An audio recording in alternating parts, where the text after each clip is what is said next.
Hello guys, आज की इस वीडियो में बात करते हैं वक्फ बोर्ड एक्ट के बारे में जो 1995 में बनता है नरसिम्हा राव की सरकार में। Why the government of India want to take a new amendment bill to amend this act 1995, और ये 2013 में एम्पावर किया गया था by the government of India led by UPA सरकार।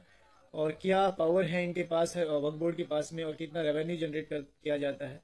एज पर द इन्फॉर्मेशन ऐसा माना जाता है कि वक्फ बोर्ड के पास दुनिया की तीसरे नंबर पे सबसे ज्यादा प्रॉपर्टीज हैं, और यही प्रॉपर्टीज का दोबारा से इनका वेरिफिकेशन हो, ये मोदी गवर्नमेंट ये चाहती है। और अभी जो गवर्नमेंट इनके पास जो प्रोविजंस है वो ये है, वक्फ बोर्ड के पास अगर कोई प्रॉपर्टी को वक्फ बोर्ड कहना चाहे कि उसकी प्रॉपर्टी है, कह सकता है। तो यही चीज को चेंज करने के लिए और अब क्लेम कर सकता है, और न ही उसके खिलाफ कोई केस कर सकता है।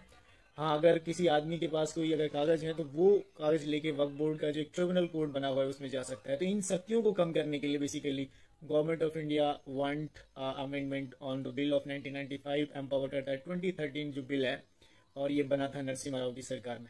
तो आज इसके बारे में डिटेल पे इस एपिसोड में बात करते हैं कि नरेंद्र मोदी गवर्नमेंट इसमें क्यों चेंजेस करना चाहती है, क्या है वक्फ बोर्ड, सबसे पहले हम जानने की कोशिश करते हैं। केंद्र की नरेंद्र मोदी सरकार वक्फ बोर्ड में बिल लाना चाहती है। ये आना तो था 5 अगस्त के आसपास में, लेकिन अभी इस पर चर्चाएं चल रही हैं।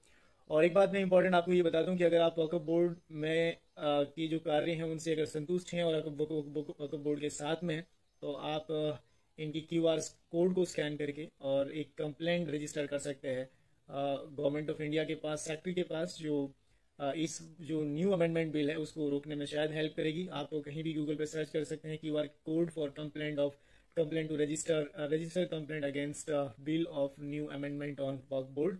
तो ऐसा सर्च करके आप इसके ऊपर एक क्यूआर कोड निकाल सकते हैं और एक कंप्लेंट रजिस्टर कर सकते हैं। सारी कंप्लेंट हेल्प करेगा आपको कि जो गवर्नमेंट लेके आई नया बिल उस पर रोक लग सके।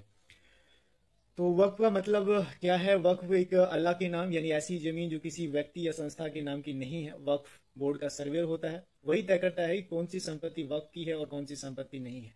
इन निर्धारण 3 आधार पे होता है। अगर किसी ने अपनी संपत्ति वक्फ के नाम कर दी, अगर कोई मुसलमान या मुस्लिम संस्था जमीन की लंबे समय से इस्तेमाल कर रहा है, तो या फिर सर्वे में जमीन का व्यक्ति की वक्फ संपत्ति होना साबित हुआ है, तो वक्फ बोर्ड मुस्लिम समाज की जमीनों का नियंत्रण रखने के लिए बनाया गया था, जिसे इन जमीनों पर बेजा इस्तेमाल को रोकने और गैरकानूनी तरीकों से बचने के लिए एक बनाया गया बोर्ड था। यानी अगर सिंपली में हम एक बात कहें तो वो ये है कि कोई व्यक्ति अगर अपनी जमीन को, प्रॉपर्टी को दान करना चाहता है और मुस्लिम्स के लिए और इस्लाम के लिए और अल्लाह के नाम पे, तो वो अपनी जमीन को रजिस्टर करवा सकता है वक्फ बोर्ड के पास में, और वक्फ का उसे कब्जा हो सकता है। और वक्फ जो है वो किसी की कोई एक प्राइवेट या किसी एक आदमी की संस्था नहीं है, और ये लाइफ भर किसी एक की संस्था नहीं हो सकती, इसलिए वक्फ लोग रजिस्टर करवाते हैं।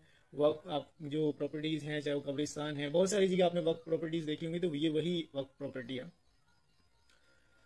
तो वक्फ जो एक्ट आया था, जो 1995 में आया था, नरसिम्हा राव की सरकार में आया था। वक्फ बोर्ड को लगता है कि अगर कोई इसमें बड़ी एम्पावर क्या चीज है वक्फ बोर्ड में, अगर किसी को ये लगता है कि अगर वक्फ बोर्ड को ये लगता है कि ये संपत्ति वक्फ की है, तो ये साबित करने की जिम्मेवारी उनकी नहीं है, बल्कि उसके असली मालिक को ये साबित करना पड़ेगा कि ये जमीन वक्फ बोर्ड की नहीं है। यानी अगर आप वक्फ बोर्ड किसी जमीन पे क्लेम करता है कि ये वक्फ की जमीन है, तो वक्फ बोर्ड केस नहीं लड़ेगा, बल्कि केस वो आदमी लड़ेगा जो ये कहेगा कि जमीन वक्फ की नहीं बल्कि मेरी है।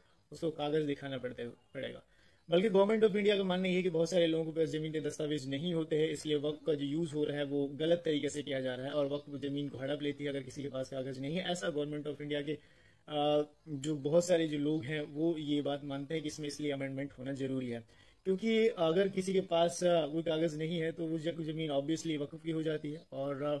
और बड़ी बात इस अमेंडमेंट, इस एक्ट 1995 के हिसाब से ये है कि वक्फ केस नहीं लड़ेगा बल्कि आदमी लड़ेगा, और ये केस भी एक स्पेशल ट्रिब्यूनल केसेस कोर्ट में चलेगा, जिसमें कोई सिविल कोर्ट के अंदर ये केस नहीं चलेगा। तो लोगों का एक अश्विनी उपाध्याय ने एक सुप्रीम कोर्ट में पटिशन डाली थी कई साल पहले, तो सुप्रीम कोर्ट ने उस पटिशन को ये कह के रद्द कर दिया था कि इस आदमी का जिसने पटिशन डाला उसको कोई पर्टिकुलर कोई नुकसान नहीं हुआ है, तो इसलिए उस पटिशन को रद्द कर दिया गया। उनका भी यही कहना था कि इसमें जो वक्फ बोर्ड की जो कार्यप्रणाली होती है, इसमें एक आईएएस होता है, बड़े अफसर्स भी होते हैं और लेखाकार भी होते हैं, और इसमें एक चीफ होता है वक्फ बोर्ड का, जो भी इसका हेड होता है। हर एक वक्फ बोर्ड के हेड होते हैं वैसे ही।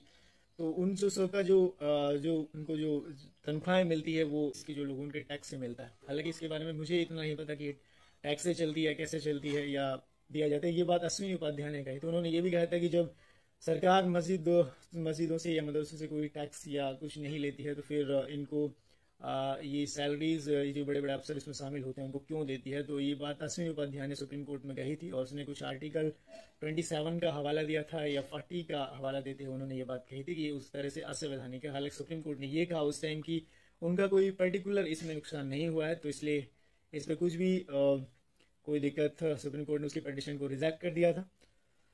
तो बेसिकली यही हरियाणा वक्फ बोर्ड है। अब गवर्नमेंट ऑफ इंडिया इन्हीं चीज़ों को चेंज करना चाहती है। यही जो चीज़ें हैं जैसे मैंने आपको बताया कि डायरेक्ट जो प्रॉपर्टी एक्वायर करती है वक्फ बोर्ड और फिर किसी भी आदमी को कागज़ दिखाने पड़ते हैं, एक तो ये है। दूसरा शायद ये हो सकता है कि जब गवर्नमेंट किसी से कुछ लेता नहीं है तो फिर उसमें क्यों गवर्नमेंट एम्पावर करे, क्यों किसी को जो पैसे है वक्फ बोर्ड में जो काम करने वाले अधिकारी को दिए जाते हैं, उनकी जो तनख्वाहें हैं वो दी जाती हैं। और ये इनकी जो पावर्स है वक्फ बोर्ड की उन्हें कम करने के लिए बेसिकली ये जो एक्ट है जो government of India bill 2024 amendment bill लेके आना चाहती है ऑन वक्फ बोर्ड 2024, तो शायद ये वो बिल है। और अगर आप इस बिल के अगेंस्ट में हो और अगर कंप्लेंट रजिस्टर करना चाहते हो, you can search on internet how to register complaint against amendment bill on Waqf board act 1995, या खाली इतना भी डाल सकते हो, आपको एक QR कोड मिल जाएगा, उसको स्कैन करके गूगल से और आप अपनी कंप्लेंट रजिस्टर कर सकते हैं और या मेल कर सकते हो। वहीं से ऑप्शन मेल का आ जाता है और it will help that your properties whatever you want to give the in the name of Muslims to the charitables, की किसी के कब्रिस्तान में काम आ सके या किसी और को ये ज़मीन दी जा सके और हमेशा सेफ रहे।